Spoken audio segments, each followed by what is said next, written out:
And we're live. We're live. Okay. Hi, everyone. Hi, Thank guys. you.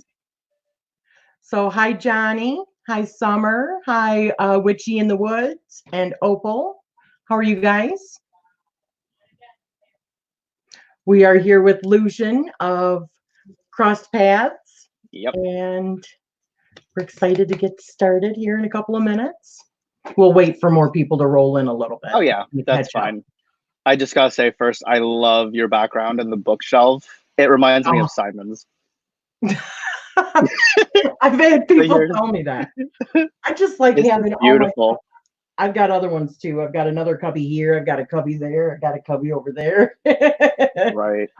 Yeah. That's the struggle, like trying to find space in this house. We have like so many altar setups that now I just added a few more, and I'm just like trying to struggle everywhere, trying to figure out where everything's going to go. And I have to figure out what I'm taking down, what I'm going to leave up. So how many altars do you guys have then? Right now, Dave has 1, 2. He had 3, but he took his ancestral altar down. I have, and then we have a joint Wheel of the Year and meditation altar. And then I have 1, 2, 3, 4, 5, 6, 7, 8. 8. That's awesome. I've got 1, 2, 3, 4, 5. I've got 5 altars. Wow. What altars do you have? I've got a moon altar. Mm-hmm. I've got just my regular main altar. I've got a love altar. I have one for Odin. And then I have one upstairs that's a prosperity altar. Oh, that's awesome. Yeah. I definitely need to set up a prosperity, and maybe a peace and tranquility one would be nice. Well, that's kind of what the meditation altar is for, the peace and tranquility. Yeah. I find all of this really, really, I've got this one too. I forgot. I've got Imbolg altar still up here too, right here on my working. I've got a 6-foot table. That's my desk.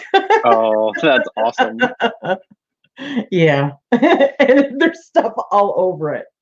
It's like full here, if I can show you. Oh, wow. Oh, that's beautiful. Yeah. So I've got stuff everywhere. So who else do we got here? Let's see. Hi, Lisa. Hi, Patsy. Hi, Lori. Hi, Patsy. Leanne. Hi, Leanne. Oh, can I scroll? I think I got everybody. Hi, Marge. Hi, Lisa. 2 fairy altars and a goddess altar. Oh, you have a fairy altar and a goddess altar. I thought you meant you had 2 fairy altars, which wouldn't surprise me because she loves fairies, everything. That's awesome.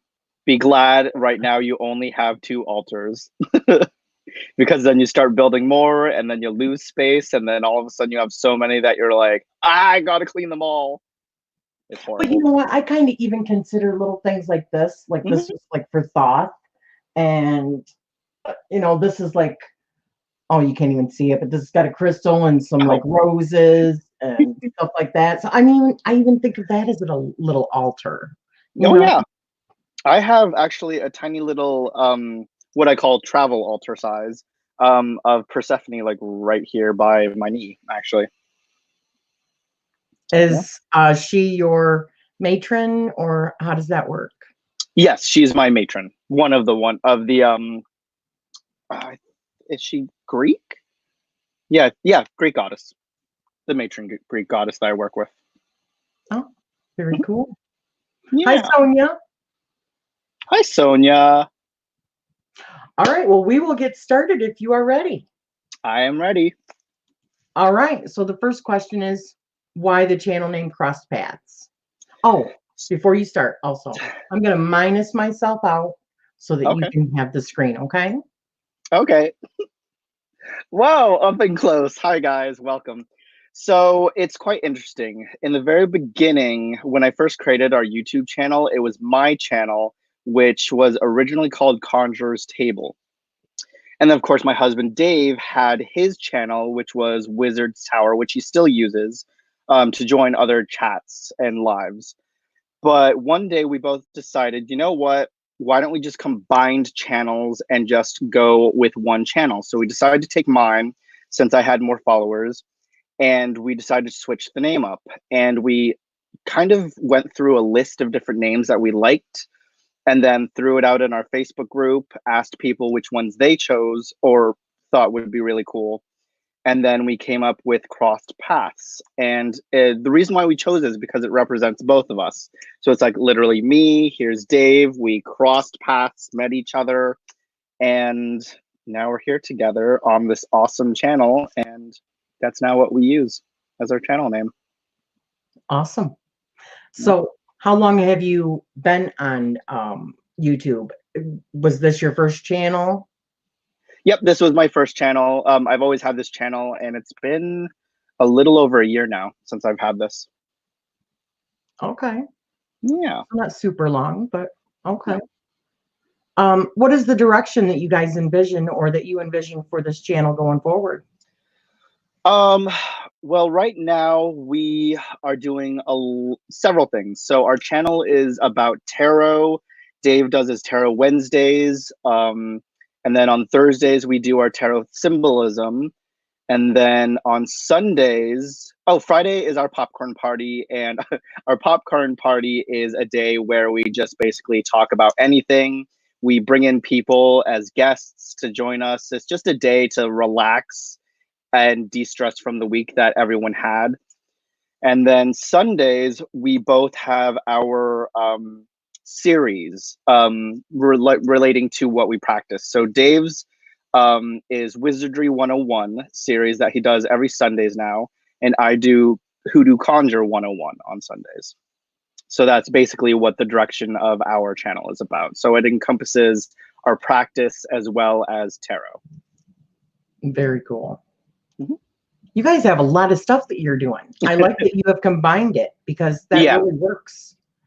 It's a lot less stressful because like there are days obviously when I don't feel like going on, so that allows Dave to hop on. So the channel's not everyone's like, okay, they haven't been on for like a whole week, and then like if Dave doesn't want to go on, I'll just hop on. So it's actually nice to have a combined channel with someone else. Right on. So how would you label your spiritual path? Okay, this part's kind of interesting because when I first started, let's put it this way, I didn't really have a spiritual practice, but I was at that moment in life where everything around me was just chaotic and didn't really seem to make much sense. And I was like, you know what? I need something to anchor me. I need something that will fuel a spiritual side to me to create balance in my life. So obviously I started studying up on all the different kind of religious practices that were out there, all the metaphysical practices that were out there. And I came across voodoo, and then I came across hoodoo, which are two completely different things. Hoodoo is the more craft side, and then hoodoo is more of the religious aspect.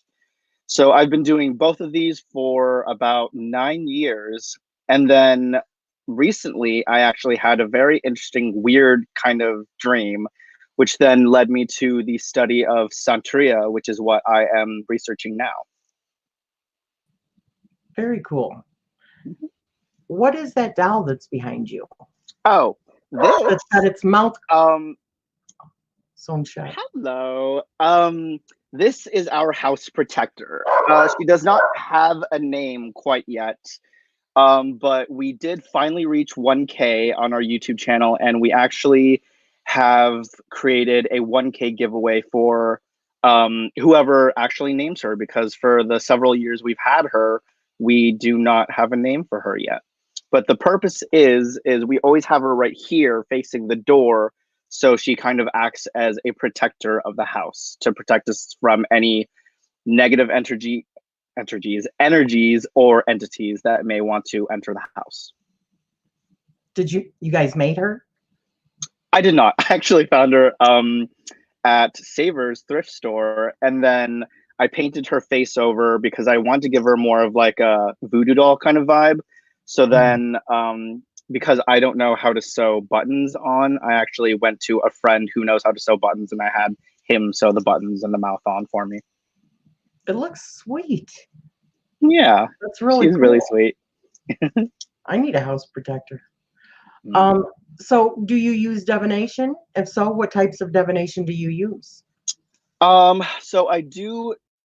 Uh, okay, I do divination. I do tarot. I've learned a little bit about Lenormand. That came a lot easier to me. Obviously, because Lenormand is a lot more simpler, and the cards are literal. So it's like you get one picture, you can think of 1,000 things to go with it. For example, you have the tree. For me, Lenormand, the tree would represent your roots, your ancestors being grounded. So I know a little bit about Lenormand. I have a bone casting set, which I still got to work with. It took me a while to get the pieces that I have, but I'm definitely going to be working more with that. I've been on and off touching tarot now for about a year. Um, and right now, I've definitely gone more full force into studying tarot. So I've been typing up my own study guide so I get more familiar with the tarot, because obviously the majors of tarot are a lot easier to learn. And then you get to the minors and you're like, this card keeps popping up, but I don't remember what it means. So I have to pull out my little book. But it's definitely been a real good experience learning everything about divination, because it opens your eyes up more to the possibilities that are out there. And definitely with situations, you get to see a bigger perspective. For example, like if you're at work and you have a stressful day, and then you realize, okay, well, when I get home, we can kind of figure out, okay, this was the reason why it happened. This is how I could probably avoid it for next time. Or these are the different paths that you can take to lead up to your goal. Right on. Mm-hmm. I wanted to say hi to everyone who's come in. So do you do other divination besides like the cards and stuff? I mean, do you do like pendulum and Oh, yeah. I scrying or? have tried mirror scrying, but I don't really get anything from that. I've tried doing water scrying, but in order to do that, it's weird. I actually have to be outside in order to do that. Um, and then I have a pendulum, but I never really got into the whole pendulum aspect. I mean, the pendulum I have, which is somewhere over there, it's beautiful. I'll admit, it's such a gorgeous pendulum. But yeah, I've just never really gotten into pendulum either. Yeah, I'm more of like the hands-on cards and like bone casting kind of diviner. So the next question that I normally ask is, do you have a website? But if you don't have a website, you can talk about all the other places where people can find you. Okay. Okay. We do not have a website. We do have a Facebook group, which is Crossed Paths. Hence, oh, where's my name? Oh, there it is. I think it's right there. Crossed Paths is our Facebook page. And then I do have an Instagram if you guys want to follow me, and it is boneyard_gentleman. And that's basically the two platforms that I post the most in.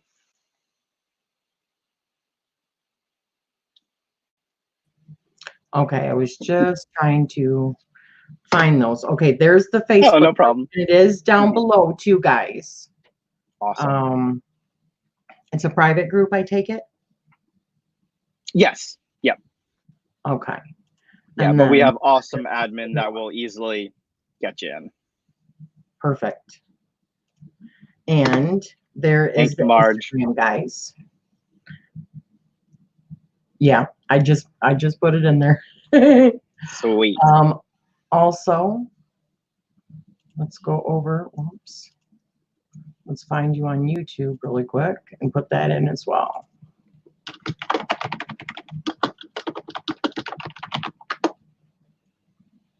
All right. Oh, and congratulations on just reaching over 1K, you guys. That's awesome. Thank you so much.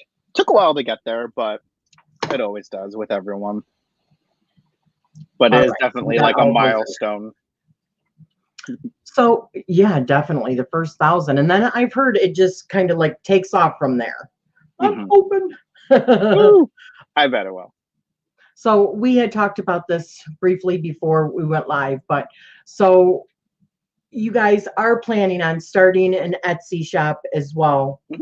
for a lot of the stuff that you do, spell work, Mhm. potions, oils, whatever, right? Oh yeah, absolutely. Yeah, because both Dave and I are super, super crafty. I, sorry, Dave's like right next to me. Oh no, I'm just talking about the Etsy shop that we want to kind of set up. So yeah, we're both very crafty. I finally figured out how to set up the sewing machine. I always knew how to use it. This is my Oh, holiday. here's Dave's little hat that he made. It's a little wizard's That's hat. so cute. Yeah. It is. Everyone loves it. When I first saw it, I thought he looked like a gnome, which was kind of funny. But yeah, and then we learned how to make simple tarot wraps. I know how to make voodoo dolls. I make my own oils. Oh yeah, here's a little tarot cloth that I made. That A is simple one. sweet.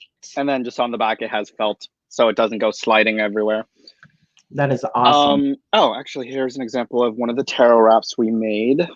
So, made. oh, the one that Dave made, sorry. They're both the same. So this You guys is are the same. purple on one side, and then blue little bubble things on the other, and I then a love little this at the end. They open up and they become. Hey, it's the camera. Oh, Sorry. hold on. Yeah. The Ugh. great thing about them is you roll the deck up in it, but you unroll it and it makes a little turn on there.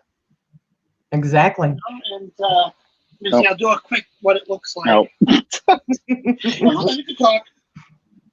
So basically, it looks like this. I'm not going to tie it. I'm just going to do it quick, just to show you how it kind of looks. It would be on a flat surface, but kind of goes like this, and you wrap, around and you tie it. That makes a neat little wrap. Right on. Isn't that cool? Thank you, Dave. You're welcome. Oh, everyone, that was my husband, Dave, by the way. He is the other side to Crossed Paths. But yeah, back to the Etsy shop. We have not set it up yet. We're in the midst of just trying to organize everything, get all our thrift finds so we can start taking photos. And then in the next few weeks, hopefully we should have our Etsy shop up and going. Awesome. I'm looking forward to that. Yay! So what are your tarot birth cards? So my tarot birth cards, I found out because I actually had no idea. So I looked it up. But my first one is the Tower, which I know, oh my gosh, the Tower. Everyone's like, oh, the Tower. But to me, it's interesting because I see it a little bit differently. Everyone thinks that the tarot card represents destruction, chaos, everything negative going on in your life right now. But because of one deck that Dave has, which is the Wizard's Tarot, I actually see it as a bit differently. Because obviously in most of the decks, you see the picture of the tower, a thunderbolt going down, hitting it, and then the tower's crumbling, someone's falling out of the tower. But in Dave's deck, the tower actually still stands. You see a lightning bolt, but it's not hitting the tower. So, and actually the person isn't falling out of the tower, he's actually inside looking out. So to me, that represents having stability amongst all the chaos around you. Whereas, yeah, things may start to get crazy, but you still can find a source of stability within your life and something that will keep you from crumbling, essentially. I like that. So that's what I see. And then the other one was the Chariot, which is nice because I'm always on the move. I literally don't stop. My nickname from Dave is Putter because that's all I pretty much do. Oh my God. He'll be like, okay, are you ready to watch this movie? And I'll be like, oh yeah, hold on 1 second. I'll get up and do 50,000 things before I sit back down. And I'll be like, okay, I'm ready. He was like, yeah, that was 30 minutes ago, Lucian. Gotta be puttering around doing this or that, huh? Yep, exactly. Now, see, I see the Chariot as pretty much like us. We are the Chariot. We're like, this is how the vehicle that we use moving through this manifestation or this, life. That's how I see the Chariot. And the Tower, even though it can be difficult, I see it as one of the cards of actually turning that corner in that spiritual evolution, because if we don't go through so many things, how do you know how do you know what the good things are? How do you, Exactly. That's just the way I see it. That's like moving up in evolution spiritually. Yeah. So Actually, now that I think of it, I also see it as, what was the word? I just had it. A life lesson card. Well, actually, they're all life lesson cards, but a big one, because it's like, even though you may be having a moment where nothing seems to make sense or everything's going wrong, at that moment in time, it's important because you're meant to learn something from that in order to move forward, or that. It is. It's that major growth card. That's when the real growth starts. I honestly believe that is at the tower. Exactly, because it's like, you're never going to learn unless you actually try. And if you don't learn to fail, then how are you going to know to do it better next time? Exactly. It's funny because Summer and I were just talking about this with like doing modifications, deck modifications. And we were talking about like, if you don't do it, messing it up at first, but until you actually go through that and try it and take that risk, you're never going to get good at it, right? So we have to have those tower moments in order for us to grow. So I actually have a question for you. Have you done deck modification, like both edging and cutting the edges? Many, many times. Oh, good. I finally edged. Okay, so I decided one day to actually edge a deck, but I started off by edging a playing card deck that I didn't really care about. That's smart. And then I edged one deck and realized how easy it was. And then I went from one deck in one night to edging, I think, about 6 decks. And everyone's like, how the hell are your eyes like not falling at your head? I'm like, I don't know. It's just, to me, it's soothing, because it's like, you just kind of get into that motion of edging the deck, move on to the next one, edge it. And to me, it's like, I just go into this trance of, oh, I'm just doing a motion, and I can kind of let my brain zone out at the same time. So for me, it's meditative. Very meditative. I will sit and watch because I like doing something with my hands, crafty. You know what I mean? So I will watch videos while I'm watching you guys. I'm sitting here going like this, edging them. Yes. So it's definitely put you in a meditative state. For me, it does. What's your advice for when it comes to modifying the deck by cutting out the edge? Because that's one thing I'm still very nervous to do. Because I do have a couple cards that I'm thinking of possibly cutting out the border, because I have a deck that the border just looks stupid. But I'm extremely nervous to actually like attempt it. Oh. There is a small, medium, and large. Oh, and a large. So the small one, if you want yours to be more boxy, more square still, your edges, so you use the small one because it makes a small curve, and your large one, and it actually shows on here. Oh yeah, you're right. Okay. I do have a video for doing modifications, and I put the links to all these places where you can find them online. And I use a guillotine. Chop, chop, right? Right. No, I love watching your DIY videos. So yeah, I definitely suggest those. Do you have like patterns in the outside of it? Is that what you're saying? That you're afraid of not no, it's just off, or what?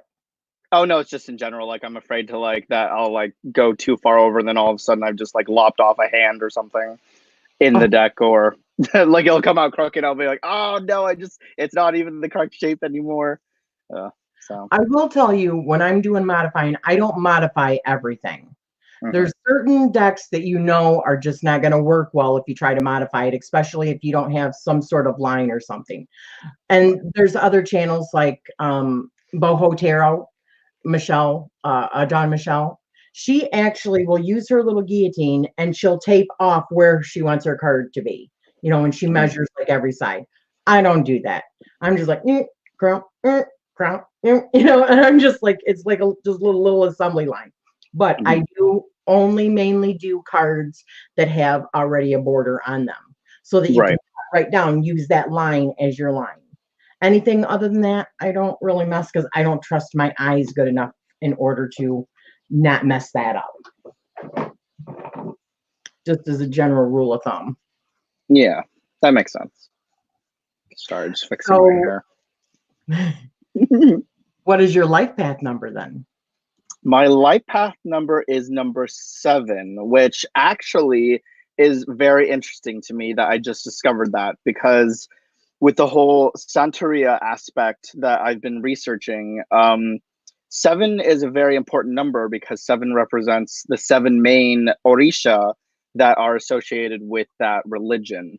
So I was like, oh, okay, that's pretty cool. So it's kind of like when you discover certain things and you're like, okay, this is the path that I was meant to be going on, because at first you're like, okay, so I don't know whether or not I should be like going down this path, but then it's like you get a dream, or you start to realize all these certain little things that you're like, okay, they're pushing me down this path.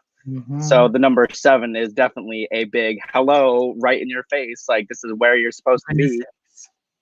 Yeah. Love that. Thank you, Leanne. I appreciate that, honey. Oh, hold on. Opal says, I completely fucked up my deck that I was edging. I will say, you got to be careful what you edge with, because Sharpie is very unforgiving once it's on there. And I've had other people tell me that you can use like maybe a baby wipe to get it off, but you got to be really, really careful, because if you do use the baby wipe too hard, you're going to wipe off the edge of the card itself. And I don't even want to mess with that. Okay, so I do use a Sharpie, a chisel tip, but I'm just like really careful how I angle it. That way, if it is going to bleed onto it, hopefully it bleeds onto the back side instead of the front side. Right. Or you can use the ink pads that you can get, for like stamping and stuff, and use those on your edges. And those are much more forgiving. You can easily wipe that off, even with your fingers if you wanted, or a tissue, and it'll only stay on the edge, which is cool. And oh, it's awesome. Do not go like this with the whole deck and try to edge it. Do Oh, no. Put the marker down. Yeah, I actually I had been very lucky when it came to the chisel tip, because most of my decks, like there were a few cards sometimes where it would slip. You're like, but I was able to wipe it off super quickly, like right away when you get to it. Because obviously, if you go back to it later, then you're like, oh, great, I just like created a line all the way across the back. With Sharpie? You were able to do that with Sharpie? Yeah, I was just able to just rub it right off. But that's because I like rubbed it right after I made the mark. Oh, see, I've tried that and it does not come off for me. Oh,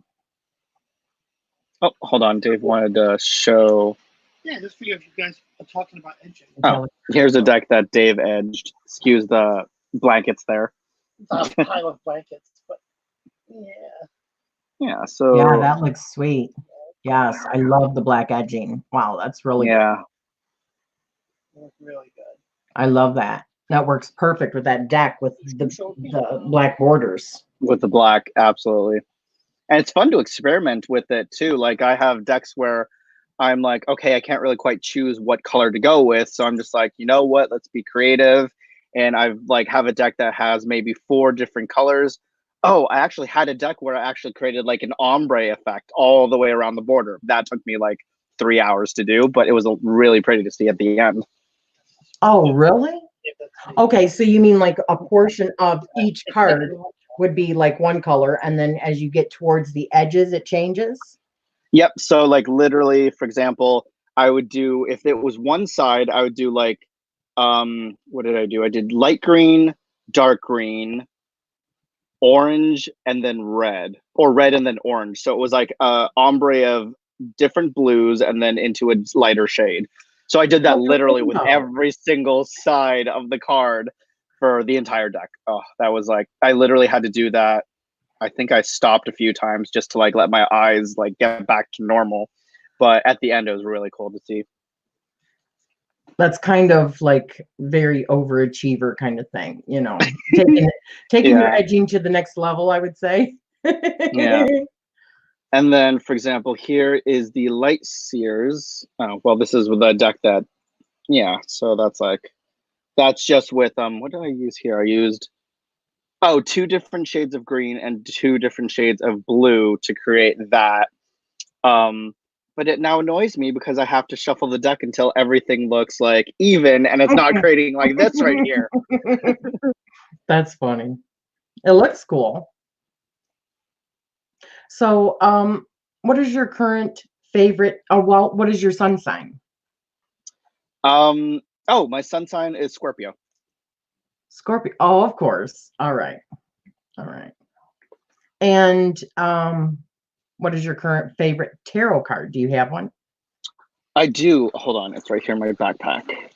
So the one that I've been really trying to work with is, I can get it out of here, the New Orleans Voodoo Tarot deck.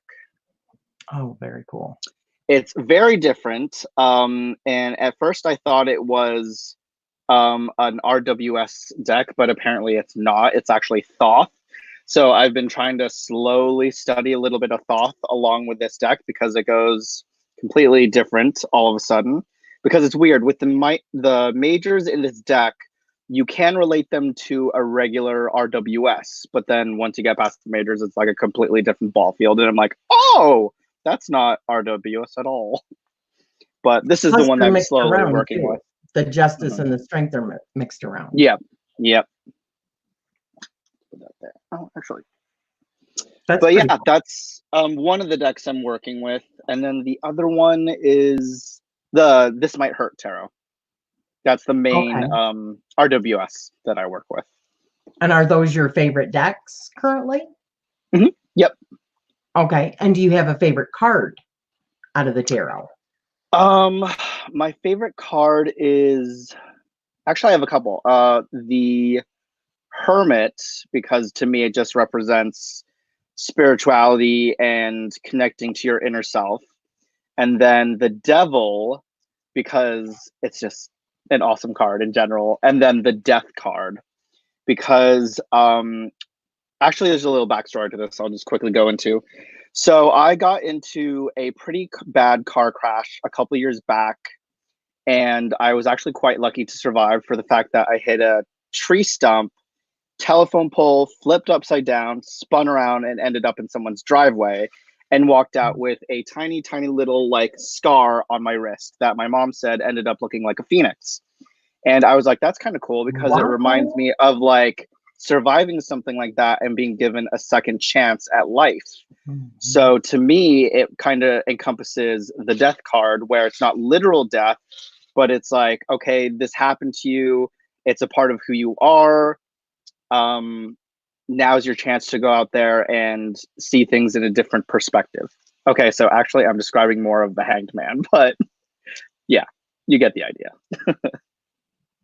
No, that could be depth too. A transformation, definitely a transformation. Oh yeah, transformation. Yeah. Because it wasn't a self-sacrifice, No. which would be the Hangman. Oh, true. Yeah, because I was thinking like the seeing things from a different perspective from the Hanged Man. But yeah, I guess I could encompass both those cards. Yeah. That's quite the story. That is amazing about the little phoenix. That's cool. Yeah, it's not there anymore. It was only temporary, but would have been cool if it stuck. Definitely, it seems like there was something higher at work there. You know, oh yeah, for all that to happen and you just be able to walk out of there with just a little mark on your hand or your wrist. Absolutely. And it was scary. I remember when I landed, and the first thought that went to my mind was, oh my God, the car is going to explode. And I managed to actually unbuckle myself, get out the car within like, I think 3 seconds.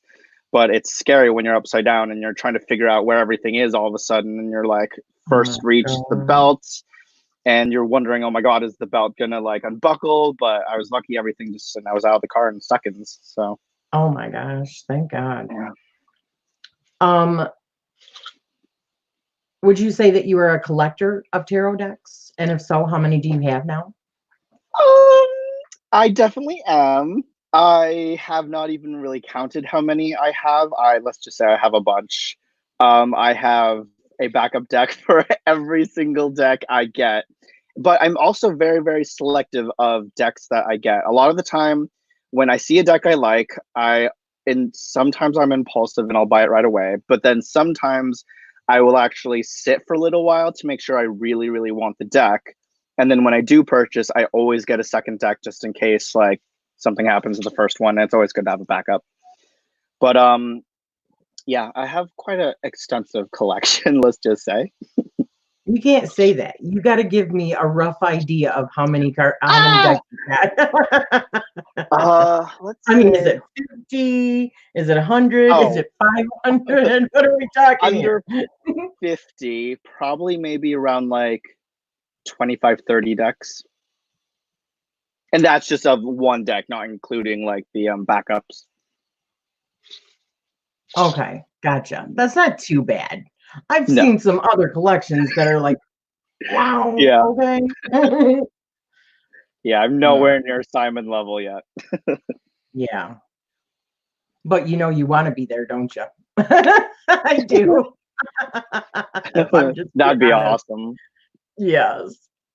So do you have a favorite book right now and or artist or just an overall favorite?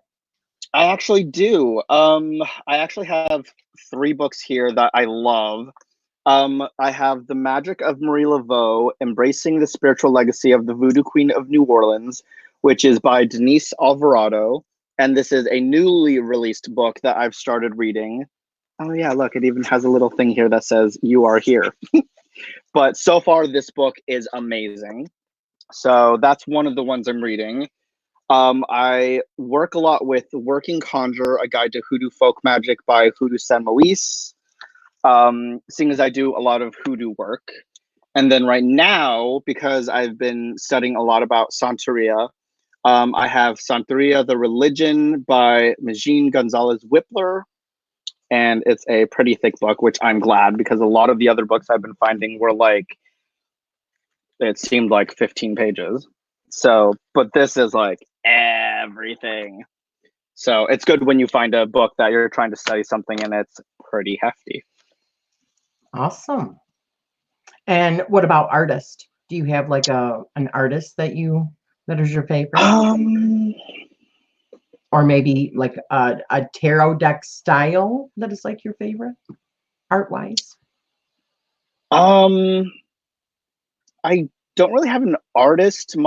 The tarot decks that I tend to lean towards are more of like either the darker, creepier looking style decks, or they're just like super artistic looking, which I think is most decks are artistic looking. But yeah, it's really hard to describe. Yeah, I guess I'd probably go with more of like the darker decks that I like to gravitate towards. Okay. And do you have a current TV series that you are enjoying right now? And it doesn't have to be witchy or anything like that, just in general. Oh, honey, like most of my shows that I watch are all witchy. Like, for example, I obviously have already binge watched the new season of Chilling Adventures of Sabrina. I'm going back to rewatching the episodes of The Magicians while watching the current season that's going on. And Penny Dreadful is like a series that I've been constantly rewatching like 1,000 times, along with what's that other one? Oh, Emerald City, which I'm so sad that they only did 1 season. It was actually really good. Emerald City. God, that sounds really familiar, but I'm not. What is that on? So it's is it on Netflix? What have I been watching it on? Hold on. I actually don't remember where I've been watching it. It's on my TV. Well, obviously it's on TV, but I forget where I was watching it. And what one? It's such a good show. So Emerald City is basically a remake of The Wizard of Oz. So, but it's very interesting because it's like magic was banned from Oz, and the wizard has taken control, and everything is about science. The witches of Oz are banished to their respective locations, and it's interesting because like Glinda, she owns an orphanage. The Wicked Witch, well, actually, she's not even wicked in this. She runs a brothel, and it's actually very interesting because the Witch of the West, she obviously isn't green like she normally would be, and she actually is very cool. I actually love her character, whereas Glinda is super icy, and you end up like actually disliking her a lot. So it's like their roles switched from the original series. But then you also see a little bit of like characters from the original stories, like Mombi comes into play. You learn about Ozma a little bit. So it's actually very cool. And it's actually set in modern time. So Dorothy actually comes to Oz in a tornado like she would, but she comes in via a cop car, and Toto ends up being a German Shepherd, and she calls him Toto because it means dog in the Munchkin land. So it's actually a really interesting show. Sounds good. Yeah, it's a really cool show. Very cool. Now, do you have a favorite witch movie or series? Oh, my favorite witch movie would be Practical Magic and Hocus Pocus. Are my favorite two. Yeah. I watch them every single Halloween when it comes around, and then sometimes when it's not, and I'm just in the mood. Sorry if I keep moving around. My legs are like going to sleep. I know. Lady Knight says, I'm always, if you'll see me in my videos, I'm like shifting because it's like, oh yeah, no problem.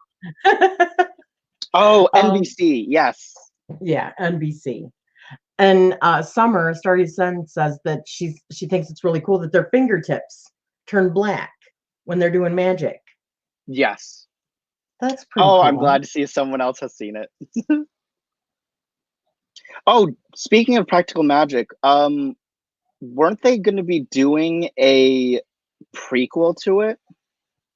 Oh, a prequel. Yeah, I thought they were already in the works, having to do with the ants. I think is what I heard. Oh, last. I thought I did hear something about that. Yeah. Anybody in here know? If it was a book or a movie. I think that there was already a book done, but, and I think it was actually a prequel. Yeah. Hi, Kay. Hi, Kay. Hi, Kimberly. Hi, Emma. Good to see you guys. So, do you have a favorite season of the year? Actually, I have two, and they're the only two that I actually ever care about. Is Samhain or Halloween, and then Yule, Christmas are my two most favorite. I go like all out decorating. They're my most favorites of the year. So season-wise, you're more like a winter and more like a fall and winter.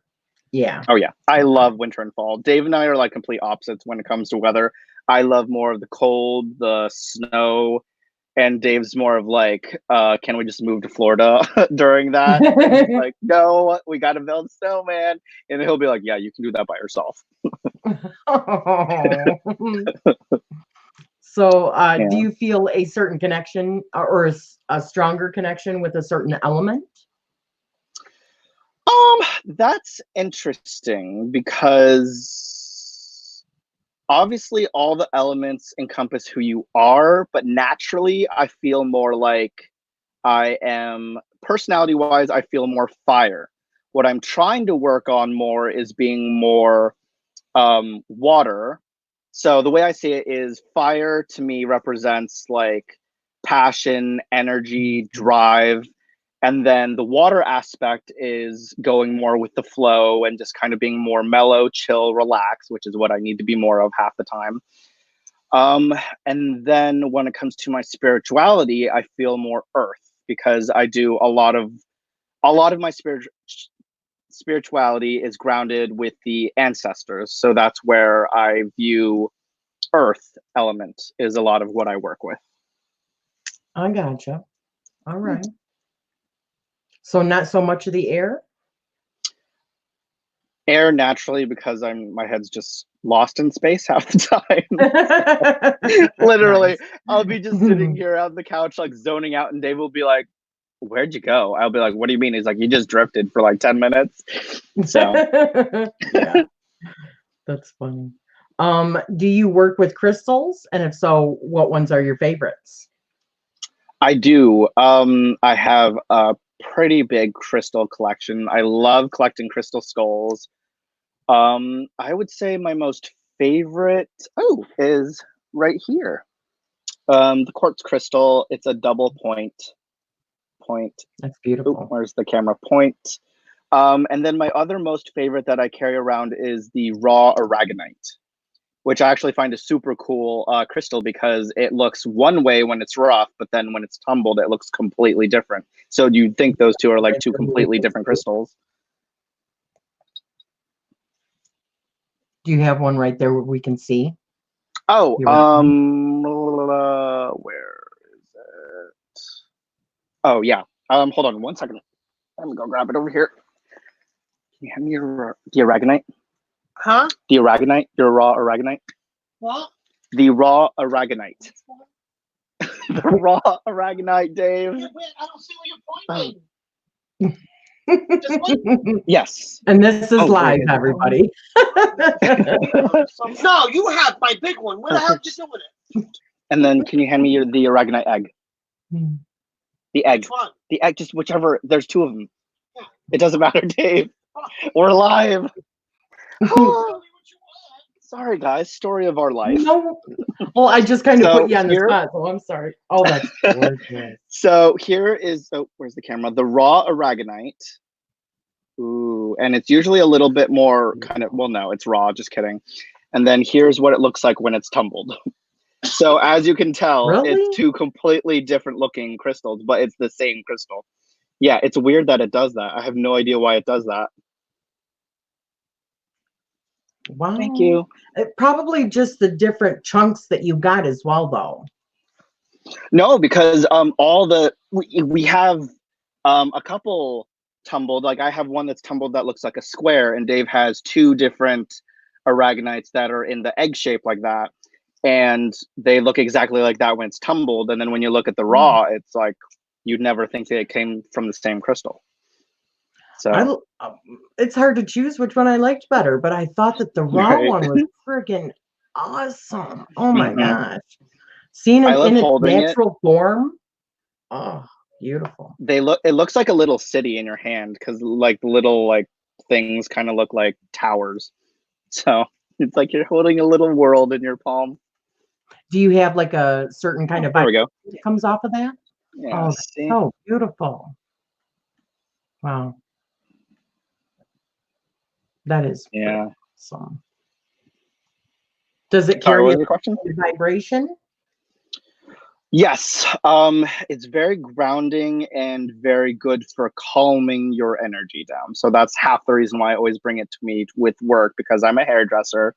We deal with a lot of not so pleasant people. So it keeps me from wanting to shave them bald. I love it. Oh, really? You said what? Right, exactly. Oh, I'm sorry. What was that haircut? Bald? I thought you said you wanted it like that. Exactly. It's what I want to do half the time. Oh, yeah. Why would somebody be rude? I just don't get that. Don't ever be rude to a hairdresser or somebody that's like preparing your food and bringing it out to your table. You know what I mean? Right. No, be nice as can be. Yeah. So do you prefer coffee or tea? I drink both, but I tend to go more towards tea. And when it comes to tea, I have a very weird order, I guess, apparently to the whole world. Because whenever I order my tea drink, I order it with milk, sugar, and 3 shots of mocha. And the Dunkin' Donuts people look at me as if I just ordered like something from Mars. And they're like, "Are you sure it's with tea?" I'm like, "Yes, I ordered it with tea. Heard correctly. It tastes like chocolate milk. Just make the order, please." So what tea is it that you're ordering then? That's just regular tea, like English breakfast. Oh. Okay. All right. Yeah. Sounds good to me. Anything with a couple of shots of mocha. I mean, come on. Right. So, do you have a special skill or hobby that you'd like to discuss with us? Skill or hobby? Hobby, I'm just very artistic. I love to make things. Skills? I like skills spiritual wise or skills just in like regular mundane world? Whatever. Anything you Well, want to tell us about you. okay. So mundane world, and it's just me. I study. I'm like a little weird little book nerd when it comes to the mundane world. But in the spiritual world, I love to create my own oils because, as we all know, buying your own oils from other places can be very expensive. So I have all these herbs at my disposal. So I actually really got into making my own oils. And then I guess I'm very natural at taking, or I guess at creating my own original spell work because I've never really been fond of taking someone's own work and just copying it and being like, oh, okay, that was great. Because you obviously, with every single person, they have their own unique energy. So what may work for one person doesn't necessarily mean it's going to work for you. So I was like, you know what? I'll just create my own thing because I know it'll work for me regardless because I'm putting my own energy, my own intent. So I don't have to worry about whether or not it's going to work or not. Right on. Yeah, I like doing my own too. Plus, because it's I more know fun. that I'm putting my own. Yeah, it's a lot of fun, but I know that I'm putting my own. But I also like using other people's stuff to add to the mix. Oh yeah, You know what I mean? absolutely. Just compounding that energy. Mm-hmm. Yeah, it's So, great to take someone's work and then deconstruct it, and then build it back up to something different that works for you. Yeah, absolutely. The next question would have been, do you have a favorite holiday or Sabbath? But you've already talked about that. So, Yep. Would you say that your reading style, your tarot reading style or oracle has changed since you began? Oh, definitely. When I first well, actually, has it? Not really. I lied. Because when I first started tarot, hold on, I'm just gonna let Dave walk by because he's gonna block my light. That's Dave walking by, taking forever. Uh-oh. You knocked over my computer. Sorry about that. So when I first started reading tarot, I was so fixated on trying to memorize everything that I literally like could not read a single card, and I would get stressed out, and I just felt super awkward. So then I was like, you know what? Let's look at it from a different angle and perspective, and let's go about it more intuitively. So I went with the whole intuitive aspect and was still stressed out. So then that's when I shifted over to learning Lenormand style because I was like, that's a lot more intuitive. And I think it'll make me think a lot more outside of the box versus trying to think so literal with the cards. And now that I've been able to learn both aspects, I'm able to actually combine it. And in my readings now, I will look at it first, what it would probably look like literally, the literal meaning of a spread. And then I'll go beyond that and be like, okay, this is how I also see it intuitively, and then kind of marry the two together. So, beautiful. I love that. Mm-hmm. So, do you remember your dreams or do you do dream work and stuff? This is a very interesting topic because half the time I do not remember any of my dreams. But it's weird because the only times I ever remember them, obviously, are when they're very bizarre or they're either reoccurring or have a purpose. So what I mean by that is when I was a kid, I always used to have nightmares about a color blob, like literally just a blob of color that was just right here, molding, changing, and it would just change colors. I have still no idea today what that even means, but I always had a dream about that reoccurring. I had a reoccurring dream about a werewolf chasing me around a dark house that was thunder and lightning everywhere. Lights were out. He corners me in a bathroom, all to say, I just wanted a hug. Oh my god. Exactly. Like the weirdest dream ever. It was so scary because he's like so creepy looking to have a werewolf like that corner you and go, I just wanted a hug. And then I've had a dream where I am on top of a fence post, and every single time I jump down, a swarm of snakes will just come slithering toward me at like lightning speed until I get off onto higher ground, and then they just disappear. And then I've had a flying dream where it's like this broomstick where the end isn't made of like a broom bits, but it's like a plastic bag. So the only way I can actually fly is if I hold my breath. And then I've had 2 dreams which resulted in figuring out who a deity was that I was supposed to work with. Other than that, I never ever remember my dreams. The werewolf one makes me almost think of embracing something. I just wanted something that you're embracing afraid something. Maybe that, right, exactly. Right. Maybe it had to do with your path. Hmm. And the blob one, that is funny. Do you ever remember being able to change the colors yourself of the blob? Actually, that's interesting. No, I've never tried to change the color or the shape or anything. It was just there and creeped me out.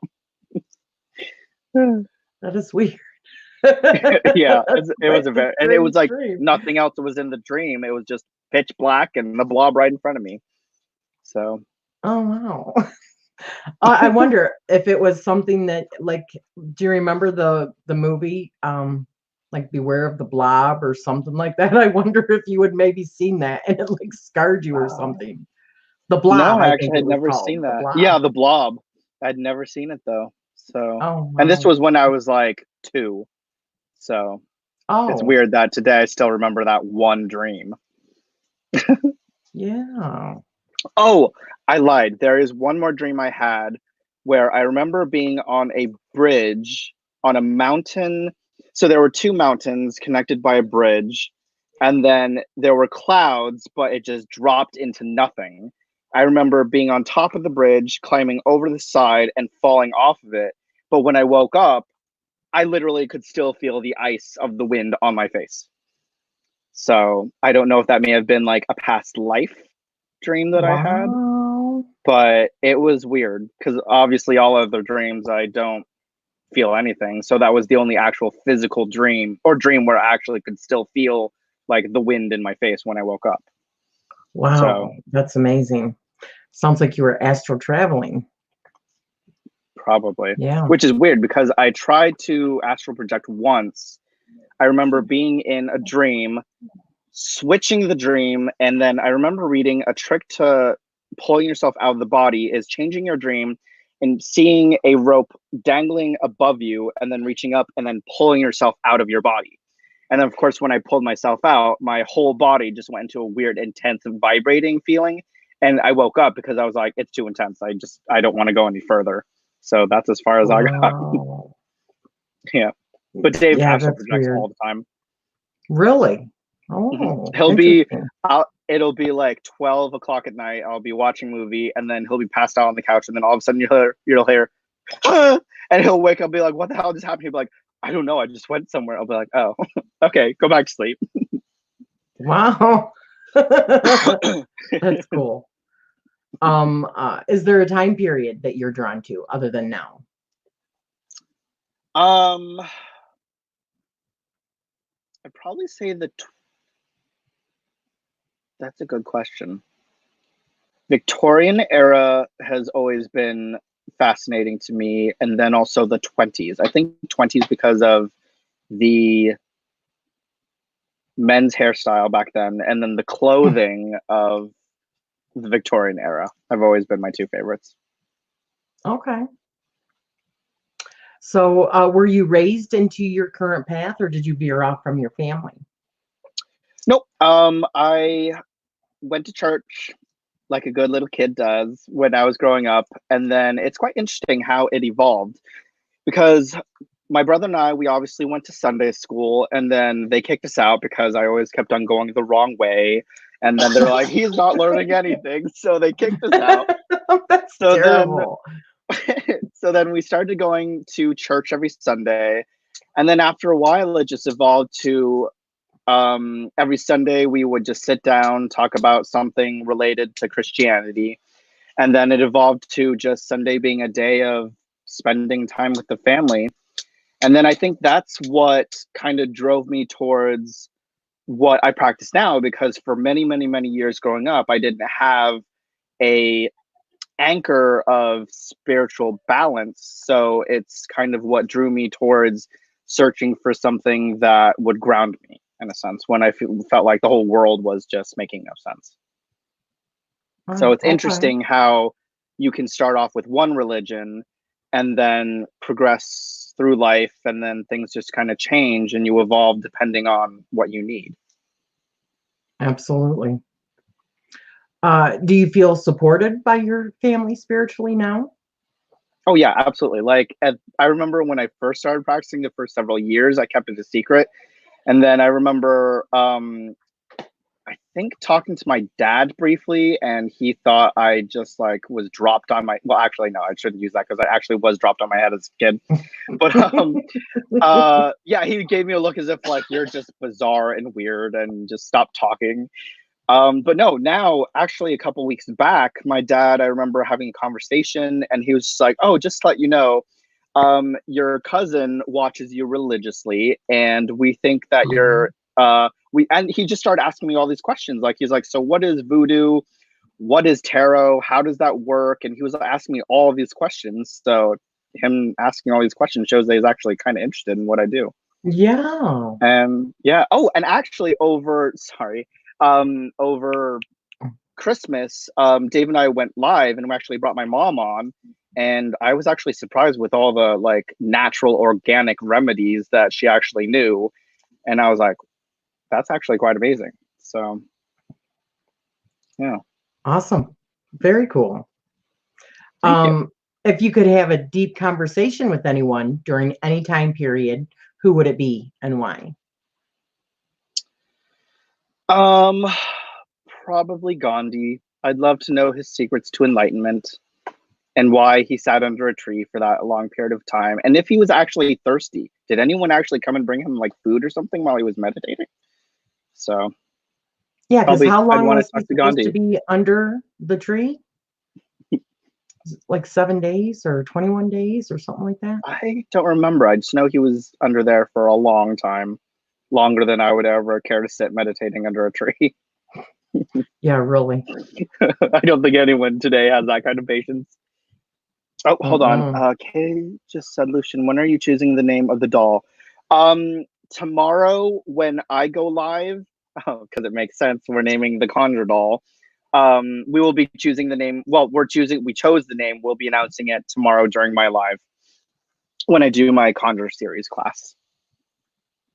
Guys, do me a favor and hold your questions off. We've only got a couple more questions, and then I normally just open it up for other people to ask questions, okay? That way we don't miss anything. Right. So, if you could go to any event in history, what would it be and why?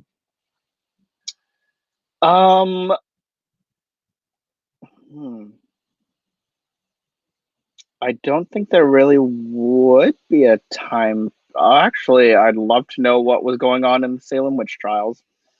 Now that I think of it, I'd love to obviously be the one that's like on the sideline, not one of the ones that's being hung.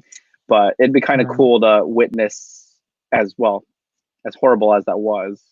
Yeah, it'd still be kind of cool to see what it was like from a different perspective. Yeah. So, going forward, what do you wish to gain from your channel? Honestly, our whole channel is just about knowledge and teaching and inspiring. So that's just basically what we're going to keep on doing. Right on. All right, guys. Now we're going to open it up. Any questions that you have for Lucian, please go ahead and ask those now. That way we don't miss anything. So let them rip. All right, let's see. She's going to tap you on the shoulder. I don't know what that is about. My mom actually makes herbal candles. Facebook group. That's really cool. Coming up behind you. I'm not sure what that's about. Sometimes they just have conversations, you know, amongst themselves. No problem at all, Kay. We learned you are a Scorpio. What is Dave's sun sign? That's from Leanne.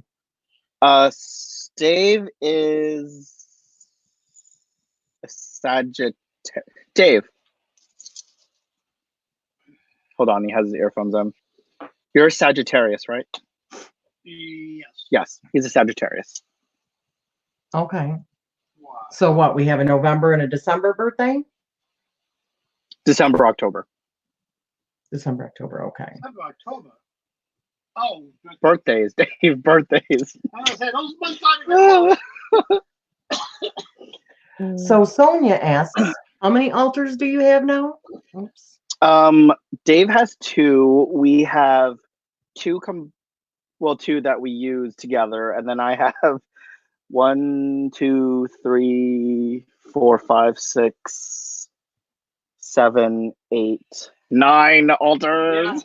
Yeah, deputy my ass. Right on. So many.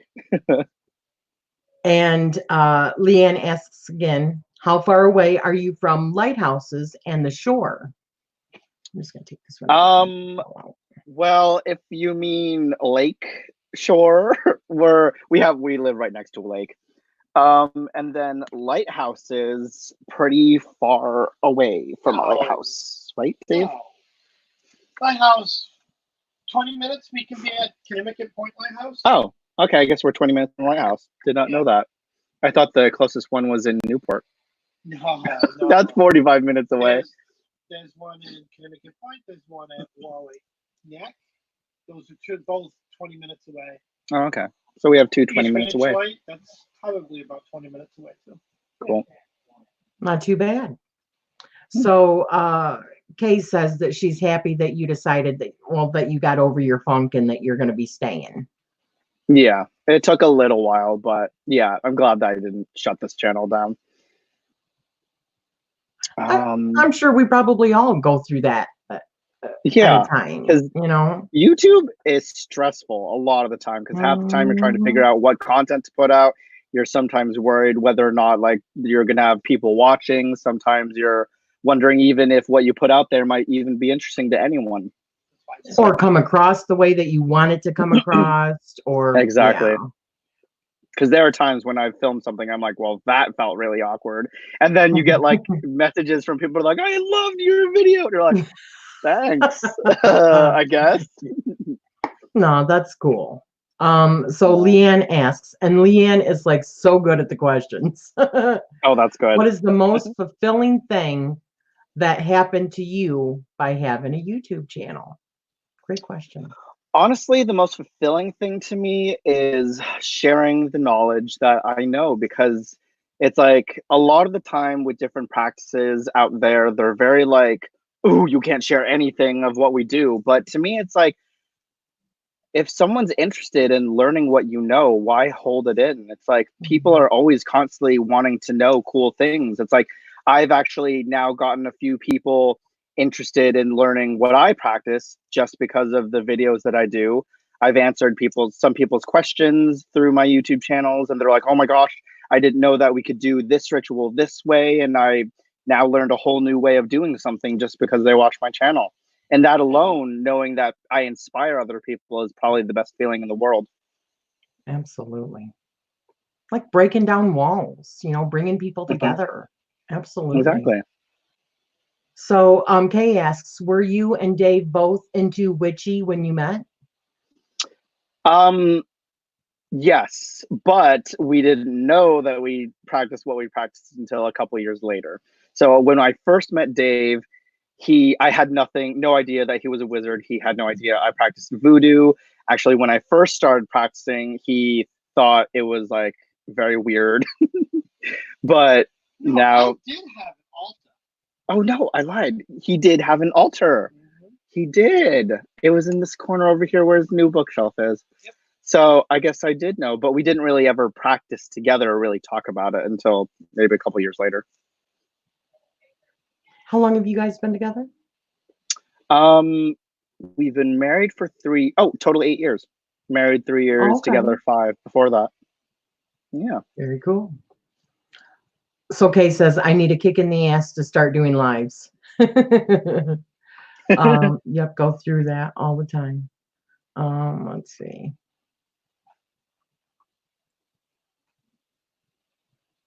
Recharging period. Yeah.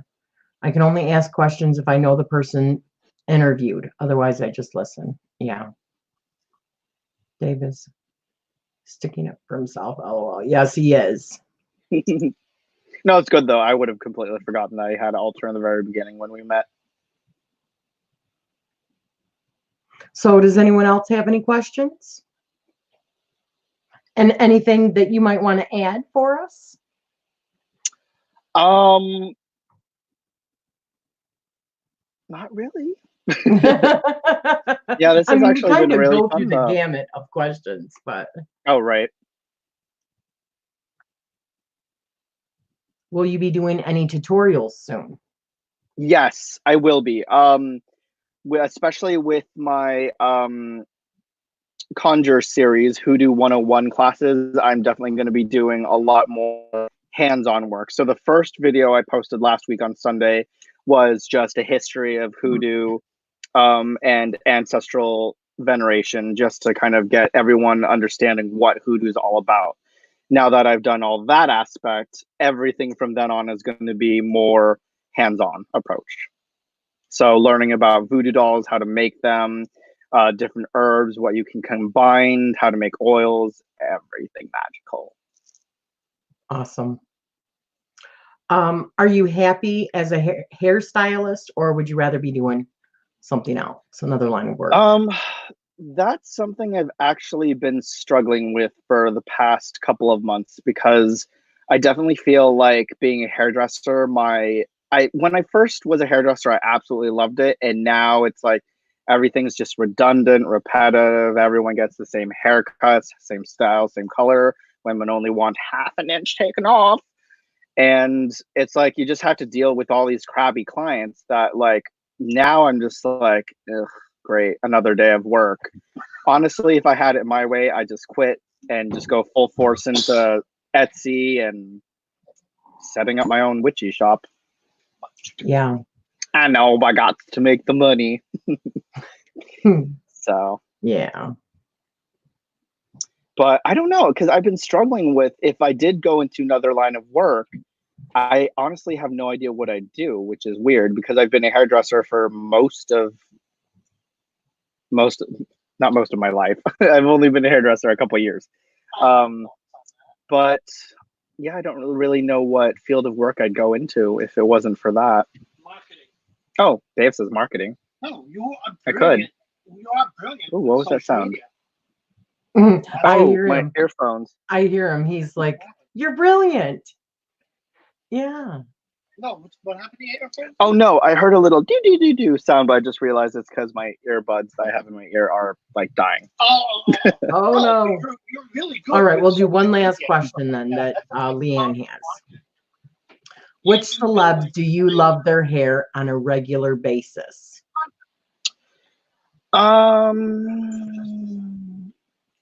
I wouldn't really say I have a specific celebrity that I love their hair, because I mean, celebrities are celebrities, so their hair is always, most of the time, going to look good. So half the time I'm like, oh my god, her shade of blonde's just on point. But yeah, I wouldn't really say there's a specific celebrity that I absolutely would love to have their hair, because it's like, ooh, her hairstyle's amazing, I'll just change my hair to that color. So since I know how to do it. Okay, I lied. One more question. No, it's so fine. Leanne asks, are human children in your future?